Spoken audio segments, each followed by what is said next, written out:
E aí, tudo certo? Hoje a gente vai mergulhar num assunto que é, olha, simplesmente fascinante.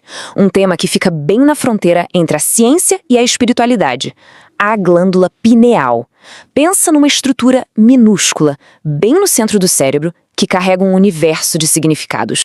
E para começar essa jornada, a gente parte logo dessa pergunta.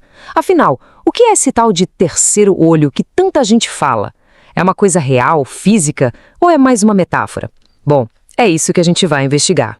E a resposta para essa pergunta leva a gente para algo bem concreto, uma estrutura real do nosso corpo, a glândula pineal.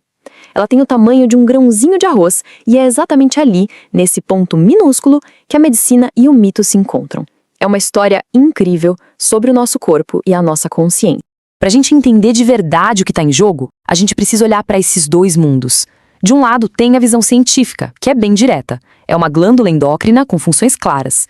Do outro lado, a gente tem a visão simbólica, que enxerga a pineal como um portal, a sede da nossa intuição, de uma consciência maior. Beleza, então vamos por partes. Começando pela ciência pura e dura. Do ponto de vista biológico, o que essa glândula tão pequena, mas tão poderosa realmente faz no nosso organismo? Para a medicina, a definição é bem clara. A glândula pineal é uma glândula endócrina que fica ali, bem no centro do cérebro, e a sua função mais conhecida, a principal, é a produção de melatonina. Isso mesmo, o famoso hormônio que regula nosso sono. E o mais interessante é que essa função principal, de regular o sono, na verdade se desdobra em muitas outras. Porque ao controlar nosso relógio biológico, o tal do ritmo circadiano, ela acaba influenciando diretamente nosso humor, ajuda a fortalecer nosso sistema imunológico e até equilibra outros hormônios. Ou seja, quando ela não vai bem, o corpo inteiro pode sentir o baque. Aí a gente chega numa palavrinha-chave aqui, calcificação. Bom, cientificamente falando, isso é um processo supernatural. Conforme a gente envelhece, é comum que pequenos cristais de cálcio se acumulem ali na glândula. Isso é esperado, sabe? E por si só não é considerado uma doença. Agora, vamos virar a chave. Já vimos a parte da biologia. Vamos entender como essa estrutura tão pequena se tornou um símbolo espiritual tão poderoso ao longo da história da humanidade. Em muitas tradições antigas, do Egito à Índia, a pineal é associada ao terceiro olho. E não é um olho de verdade, físico, é um símbolo para um estado de percepção mais profundo, que vai além da lógica, além do pensamento racional. É como se fosse a sede da nossa intuição. E aqui, aquela palavra, calcificação, ganha um sentido totalmente novo. No campo energético, a gente não está falando de cálcio. A gente está falando de rigidez. É um termo simbólico para um estado de desconexão, de quando a gente começa a viver no piloto automático, sem ouvir os sinais que vêm de dentro. E os sinais dessa calcificação energética são sutis, mas profundos. É quando a vida vira uma repetição sem fim. Quando a gente se desconecta daquela voz interior e passa a precisar o tempo todo da aprovação dos outros.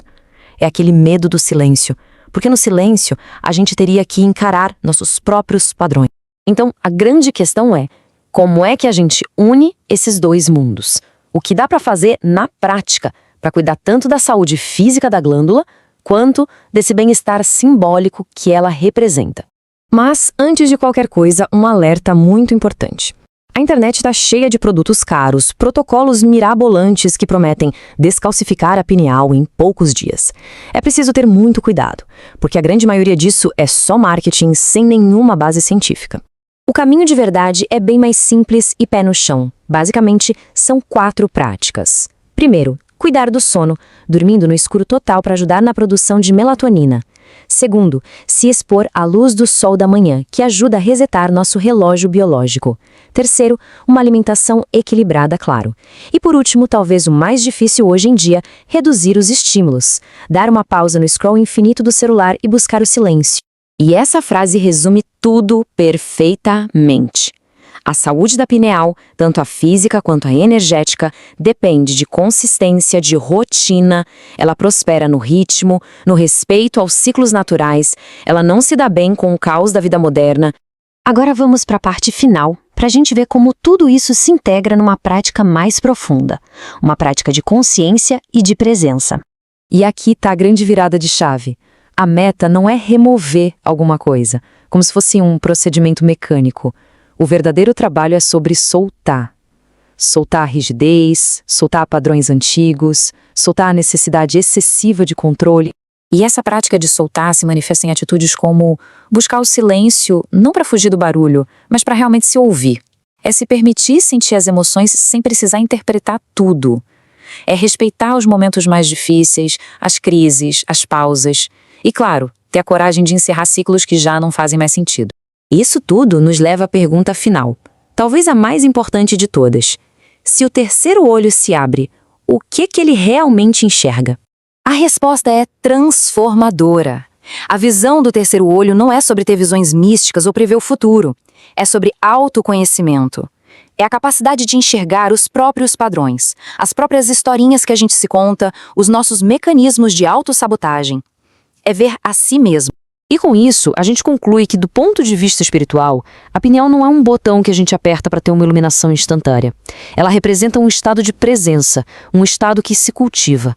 Ela desperta quando a gente desacelera, quando a gente honra nossos ciclos e aprende a confiar mais no nosso sentir do que no ruído que vem de fora. E isso, de fato, pode mudar tudo.